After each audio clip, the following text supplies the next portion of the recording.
classmates and my dear students, welcome back to my channel। और बताइए कैसे हैं आप लोग। आई होप सब लोग अच्छे से होंगे। तो चलिए स्टार्ट करते हैं सेक्शन सी का क्वेश्चन नंबर 13। ठीक है, ये केस स्टडी 1 क्वेश्चन है।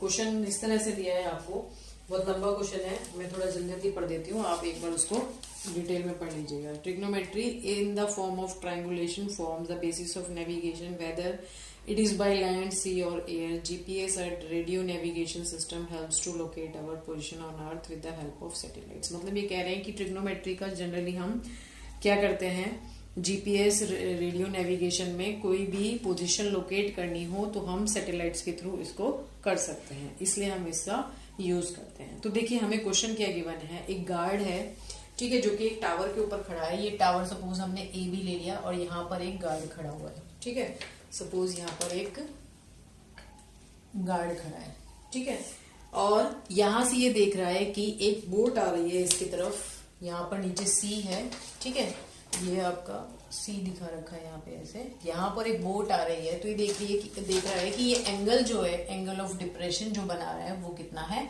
30 बना रहा है। अच्छा, एंगल ऑफ डिप्रेशन और एंगल ऑफ एलिवेशन क्या होते हैं ये मैं आपको क्वेश्चन नंबर 10 में बता चुकी हूँ डिटेल में। ठीक है, तो आप मेरा वो वीडियो जरूर देखिएगा, उसमें आपको पता चल जाएगा। तो यहाँ पर ये कितना एंगल बना रहा है, ये 30 एंगल बना रहा है।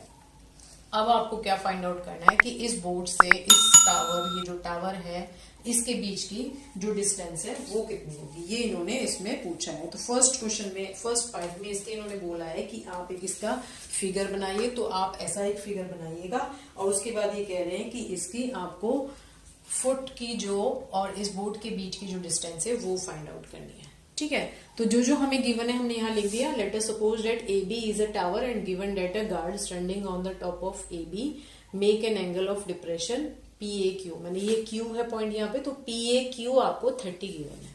पी ए क्यू क्या गिवन है, 30 गिवन है। ठीक है, तो अब जब पी ए क्यू आपके पास 30 है तो एंगल देखिए, ये अगर 30 है तो ये एंगल भी तो 30 होगा, है ना। क्यों होगा, क्योंकि ये दोनों लाइंस कैसी हैं, पैरेलल लाइंस है। तो जब पैरेलल लाइंस को एक ट्रांसवर्सल लाइन कट करती है तो ये वाला एंगल और ये वाला एंगल हमारे क्या होते हैं, ऑल्टरनेट एंगल होते हैं। तो P A Q is equals to, अगर 30 है, मैंने यहाँ पे सॉरी पहले लिख दिया, तो हमारे पास ये एंगल किसके इक्वल होगा, एंगल ए पी बी के इक्वल होगा। किसके इक्वल होगा, ए पी बी, यानी एंगल ए पी बी भी हमें कितना मिल गया, 30 मिल गया। अब हमें ये कह रहे हैं कि जो ये टावर है इसकी हाइट कितनी है, 240 मीटर।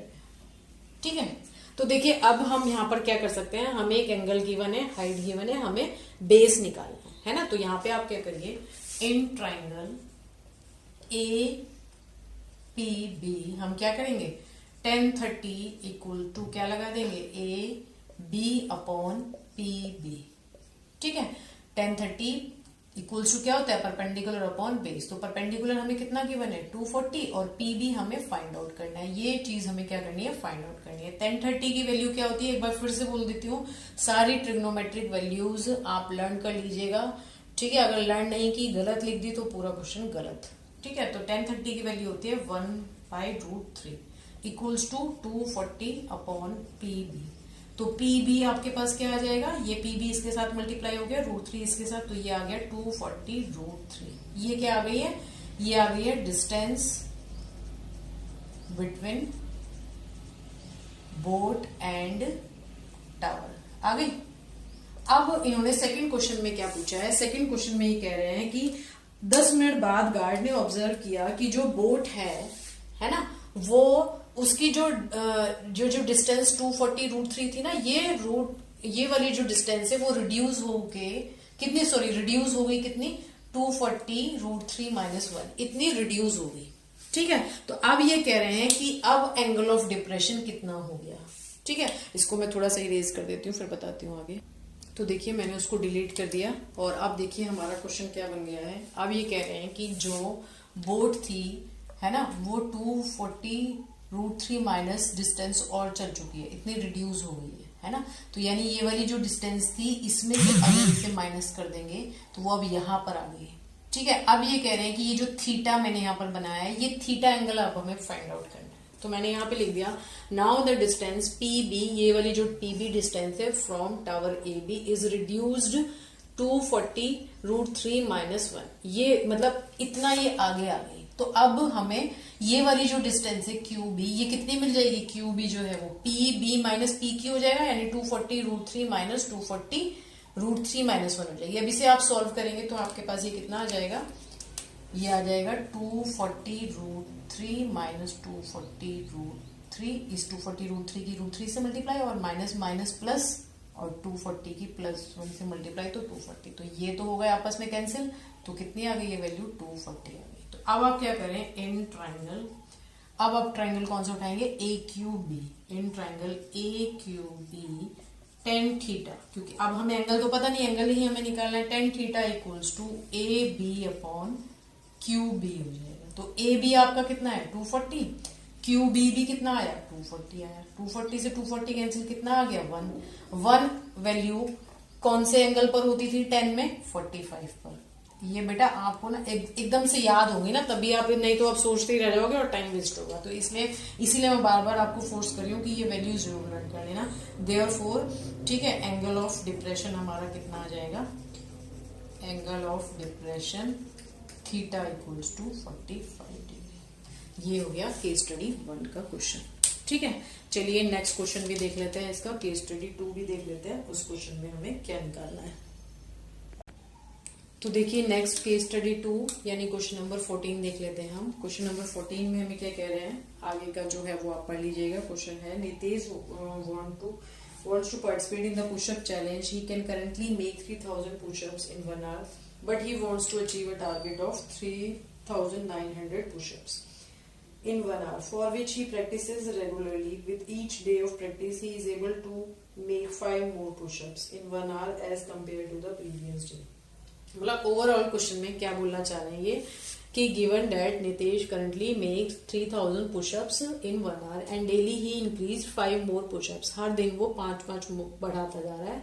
ठीक है, और वो चाहता है कि वो कितने पुशअप्स पर पहुंच जाए, 1 घंटे में वो कितने पुशअप्स कर पाए? 3900 पुशअप्स कर पाए। तो ये क्वेश्चन उनके 14 के फर्स्ट पार्ट में ही पूछ रहे हैं कि कितने डेज उसे लगेंगे इस टारगेट तक पहुंचने के लिए। ठीक है, तो यहाँ पर जो एपी बन रही है इस सिचुएशन में वो हमारी क्या बन रही है? 3000। फिर नेक्स्ट उसने 5 बढ़ाए तो 3005। फिर नेक्स्ट उसने 5 बढ़ाए तो 3010 हो जाएगा ये। ठीक है, इस तरह से अब इसको यहां तक पहुंचना है। कहां तक पहुंचना है? 3900 तक पहुंचना है। ठीक है, तो इस एपी से हमें क्या मिल रहा है? From this AP we get A equals to 3000, यानी फर्स्ट टर्म 3000 है। ठीक है, D यानी डिफरेंस कितना होगा? 5 होगा, है ना। और ये अब देखिए एक चीज आपने, एक तो आपने nth टर्म निकालना पड़ा होगा। अब यहाँ पे nth यानी हमें लास्ट टर्म गिवन है, तो यहाँ हम इसे L कहते हैं ना, पढ़ा है ना आपने, तो इसे हम सीधे सीधे L लिख सकते हैं। तो अब आपको फाइंड आउट क्या करना है? फाइंड आपको क्या करना है? n आपको फाइंड करना है। तो आप यहाँ पे फॉर्मूला अप्लाई कर दीजिए। L इक्वल्स टू an की जगह यहाँ L लिख देंगे। ठीक है, a plus n minus 1 into D. अब L की वैल्यू रख देंगे 3900 इक्वल्स टू a कितना है? 3000 प्लस n तो आपको फाइंड आउट करना है, d कितना है? 5 है। ये हो जाएगा 3900 माइनस, इतनी इजी है ना ये केस स्टडी का क्वेश्चन, बहुत इजी दिया है। बस उन्होंने केस स्टडी बोल के इसको थोड़ा सा एक लेवल अप कर देते हैं, अदरवाइज क्वेश्चन में कुछ भी नहीं है। ये हो जाएगा आपका 900 इक्वल्स टू 5n माइनस 5 और 900 plus 5 equals to 5n। Solve कर देंगे इसे, तो 5n इज इक्वल्स टू क्या हो रहा है? 905 हो रहा है ना। तो 905 को जब हम सॉल्व करेंगे तो n आपके पास क्या आ जाएगा? 905 अपॉन 5 यानी 5 in the 5, 5 in the 40, 5 in the। तो देखिए यहाँ पे n हमारा कितना आ गया? 181 आ गया। ठीक है, यानी हमारे पास जो नंबर ऑफ डेज निकालने थे वो कितने आ गए? 181 आ गए। बट इस क्वेश्चन में आपको फर्स्ट पार्ट में थोड़ा सा चेंज करके पूछा गया है। Form an AP representing the number of pushups per day and hence find the minimum number of days he needs to practise before the day his goal is accomplished, है ना। Means जो आपने ये n निकाला है 181 जो आया है, ये अभी आंसर नहीं है, ये एक दिन पहले उसने जो गोल अचीव किया है, मतलब किया है वो नंबर ऑफ डे, मतलब एक दिन पहला का बताना है आपको, है ना। तो इसलिए हम यहाँ पे क्या करेंगे, इसमें से 1 माइनस कर देंगे, यानी आपका आंसर 181 नहीं होगा, क्या होगा 180 होगा, क्या होगा 180 होगा। ठीक है, तो चलिए अब बढ़ते हैं।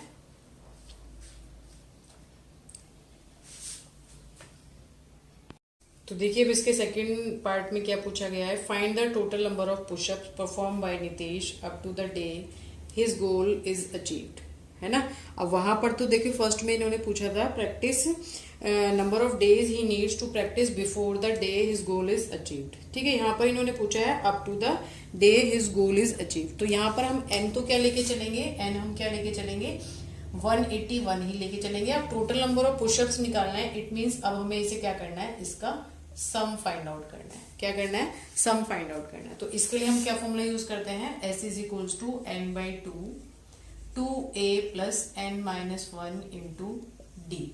क्या है, 2a plus n minus 1 into d.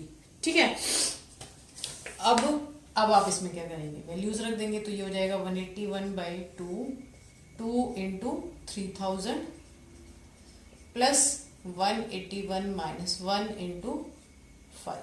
ठीक है, ये हो जाएगा 181 अपॉन 2 6000 प्लस ये हो जाएगा 180 इंटू 5। ठीक है, अब आपको क्या करना है, बस इसे सॉल्व कर दीजिए। S is equals to 181 by 2 into 6000 plus 960 900 हो जाएगा, है ना। और इसको आप थोड़ा सा काट लीजिए, 2 3 ज़ा 6, 2 4 ज़ा 8, 2 5 ज़ा 10। और जब आप इसे मल्टीप्लाई करेंगे तो ये आपके पास क्या आंसर आएगा, 624,450। नहीं भी लगाएंगे कॉमा तो कोई दिक्कत नहीं है। तो ये टोटल नंबर ऑफ पुशअप्स हैं जो उसने 181 डेज में किए हैं। ठीक है, तो वो फर्स्ट पार्ट वाले में जो मैंने n-1 किया है उसे ध्यान रखिएगा कि वो बिफोर द डे पूछा गया है, इसलिए वहां पर आंसर क्या होगा 180 होगा। ठीक है, तो आई होप आप लोगों को ये वीडियो मेरा पसंद आया होगा। और आज मैंने ये सैम्पल पेपर खत्म कर दिया है स्टैंडर्ड मैथ्स वालों का। ठीक है, नेक्स्ट मैं बेसिक के लिए डालूंगी इसमें। तो जो भी आपके फ्रेंड्स हैं जिन्होंने बेसिक लिया है आप उनको जरूर बताइएगा कि मैम डालने वाली हैं और वो मेरे वीडियोस को जरूर देखें। ठीक है, तो चलिए मिलते हैं नेक्स्ट वीडियो में, तब तक के लिए बाय।